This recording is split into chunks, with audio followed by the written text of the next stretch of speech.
Falling leaves drift by the window, the autumn leaves of red and gold.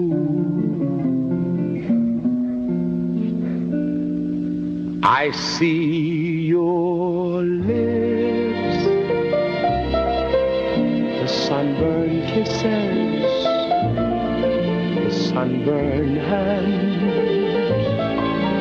I used to hold. Since you went away,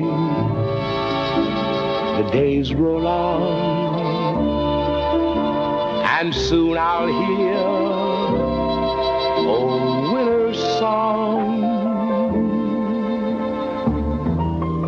But I miss you most of all, my darling, when autumn leaves start to fall. The falling leaves drift by the window, the autumn leaves of red and gold. I see your lips, the summer kisses, the sunburned hands I used to hold. Since you went away, the days grow long, and soon I'll hear old winter's song. But I miss you most of all, my darling,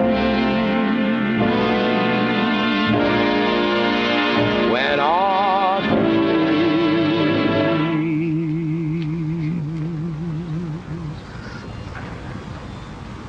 start to fall. I will help me remember Brother Arthur Israel. And many, if not all of you know, he passed some 12 years ago. And sometimes it takes us a little time to get things right. But today is the day that we get it right. Today is the day that we give him proper honors and that we show the proper respect due him. We thank you for being a part of this today. I'd like to begin with just one reading, and this is a reading out of the book of Psalms.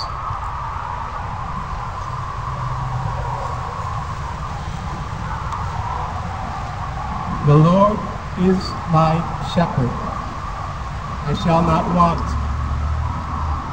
He maketh me to lie down in green pastures.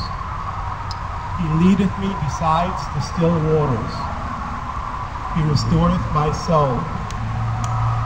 He leadeth me in paths of righteousness for his name's sake. Yea, though I walk through the valley of the shadow of death, I will fear no evil, for thou art with me. Thy rod and thy staff, they comfort me. Thou preparest a table before me in the presence of mine enemies. Thou anointest my head with oil. My cup runneth over. Surely goodness and mercy shall follow me all the days of my life, and I will dwell in the house of the Lord forever. Please bow your head for me to remember.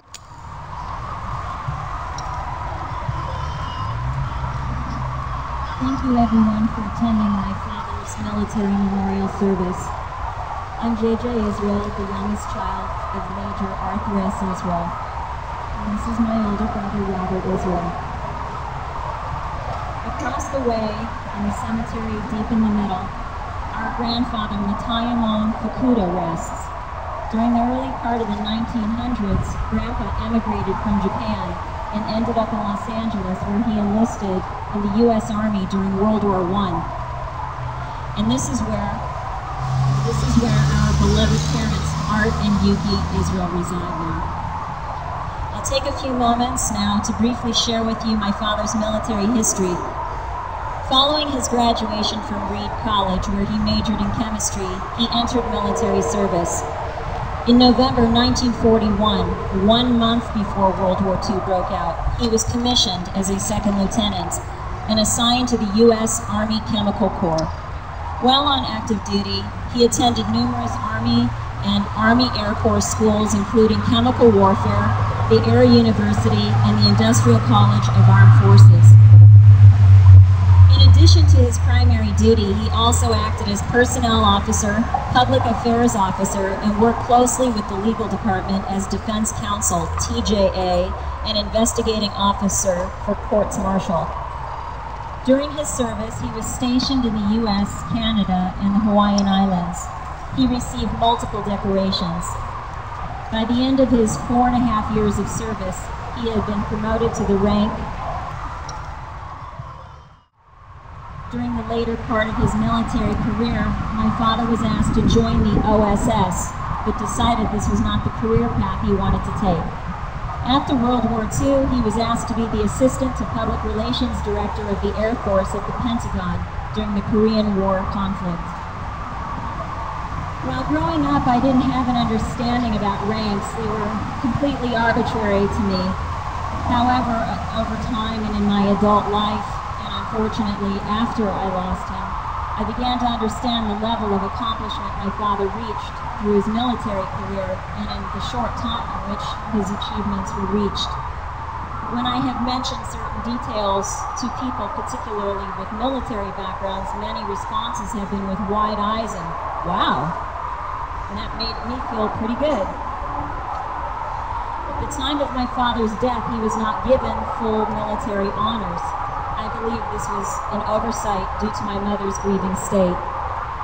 Over the years, I have dreamt about having a proper military memorial service for my father, and 12.5 years later, we're finally doing it. The only regrettable thing is that my mom brought me here to enjoy this wonderful ceremony. My parents are very special to both my brother and I, and they are very, very much painfully missed. Thank you. Career, my father was asked to join. And to those who have been here in the military service for hundreds of years, making such sacrifice. I think one of the biggest sacrifices our father made was having to face the biggest battle in the world, sustaining a marriage and raising 3 reprobates. I think we all can understand that, those of us who are parents and those of us who are maybe not parents, but children of our parents. He did give us a number of, if not interesting, a wide variety of experiences based upon his own life. He was not a simple man, he was highly complicated. But then I think all of us as humans have a level of complexity that is really hard to judge in any respect. He gave me the greatest opportunity by giving me a first chance to get a job interview when I was 14 years old during the summer. And rather than giving me meals all summer, he gave me a fishing pole and taught me how to use it. This is probably the single greatest thing that he gave me apart from his love. And he certainly loved our mother so very much. It's only appropriate that we're here today. I never thought much about the military or what a military honor would be at a burial. And I think that those of us who don't really understand the service, as I don't realize that this is really something much more than just pomp and pageantry. Everybody who rests in this cemetery have made some kind of a sacrifice in their lives to serve their nation. And when we remember one of them, it is a special moment. This was my father, this is my sister's father. He served his country, made a sacrifice, so we get the honor of remembering him today. But when there is this kind of service, we are remembering everybody. At least that's how I see it. Today we have the veterans of foreign wars post 65-63 from Fontana, their rifle corps, to do a tradition highly regarded in the service of the war. That is to fire a rifle salute. We have the Army Honor Guard and the Air Force Honor Guard here today. to offer us the flag of our nation and to finally signal taps. I'd also like to thank Chaplain Mike for presiding over the ceremony today, and thank all of you on behalf of our family for attending and helping us to remember, to honor, and to serve in this memorial, this military service for hundreds of years.